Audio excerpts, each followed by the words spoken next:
បាទថ្ងៃនេះខ្ញុំនិយាយពី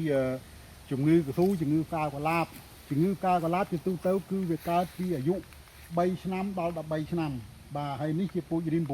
600បាទពូជរីម600វាមានស្លឹកច្រើនមែកច្រើនវាជា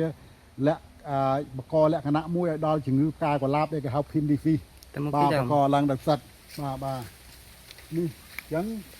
យើងត្រូវចាំថាជំងឺកាកឡាបវាកើតពីអាយុ3ឆ្នាំដល់13ឆ្នាំហើយជាទូទៅឆ្នាំទី1ដែលវាកើតបើកាលណាយើងអត់បានមើលអញ្ចឹងក៏វាអត់អីដែរតែវាក្រាបទៅលើនៃមេឃណាដែលវាកើតកាលណាចូលឆ្នាំទី2វានឹងពេលខែ5ខែ6ហ្នឹងវានឹងកើតឡើងវិញកើតឡើងវិញដល់ពេលខែ6ខែ7ហ្នឹងវាកើតនៅលើអាចាស់ខែ8ខែ9វានឹងឆ្លងទៅអាដើមផ្សេងទៀតអញ្ចឹងយើងគិតថាជំងឺកាកឡាបវាតែងតែកើតជាពិសេសពូជរីម600 PB3 ឲ្យ14រីក251ព្រោះមេឃវាច្រើនអញ្ចឹងបងប្អូនកុំគិតថាជំងឺកាកឡាបវាជាជំងឺប្រឈមអញ្ចឹងបងប្អូនត្រូវតែព្យាបាលមានមួយព្យាបាលមួយមាន2ព្យាបាល2អញ្ចឹងបើកាលណាយើងបានព្យាបាលហើយអញ្ចឹងដើមដែលជុំវិញដែលដើមឈឺហ្នឹងអាច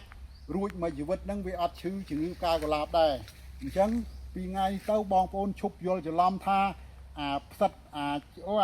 ដើមដែលកាក់នៅលើនេះលើដើមឯថាជំងឺកាកឡាបអត់មានទេអញ្ចឹងកាកឡាបវាតែរៀបបាតនៅលើបង្គាបមេឃតែប៉ុណ្្នឹងទេបាទអញ្ចឹងឈប់ច្រឡំឲ្យបងប្អូនថ្នាំនៅលើទីផ្សារមានទេវ៉ាលីដាម៉ាស៊ីននោះបងប្អូនបាញ់ចាប់បាញ់ហ្នឹងមកសប្តាហ៍ម្ដងទៅជាហើយបាទហើយយើងគិតថាជំងឺកាកឡាបវារៀបបាតនៅលើបង្គាបមេឃបើសិនតែបងប្អូនមិនបានព្យាបាលវានឹងបាក់មេឃហើយកស៊ូត្រូវដឹងថាអាមេឃហ្នឹងហើយវាអ្នក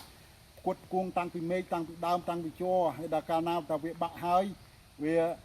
ធ្វើឲ្យដើមហ្នឹងវាខ្សោយវាមិនគ្រប់មិនគ្រប់ទម្រង់នៃការបង្កើតទឹកជ័របាទសូមអរគុណ